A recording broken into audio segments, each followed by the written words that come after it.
Kaya pala ang cheap ng gift mo sa akin. Kasi tindera ng gulay yung nanay mo. Hoy! Sandali!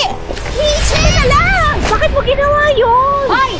Ano yan, ha? Sino ka ba, ha? At saka ano to? Ano mga katsipan na gulay to, ha? Bakit nandito to sa harapan ng eskwelahan ng anak ko? Kaya naman pala matabil yung dila ng anak mo Ha? Sino ka ba? Tawan mo nga ako! Halika, bili tayo ng pang-exchange gift mo. Pwede naman po na hindi na lang po ko sumali sa exchange gift. Ayokong maramdaman mo na nalalayo yung estado ng pamumuhay natin sa mga kaklase mo. Ang makaka-exchange gift ni Mikay ay si Rachel! Yak!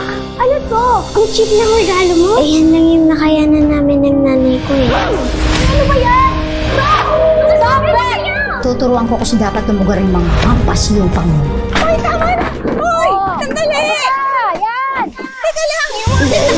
Mahirap tayo, kaya inapin nila tayo.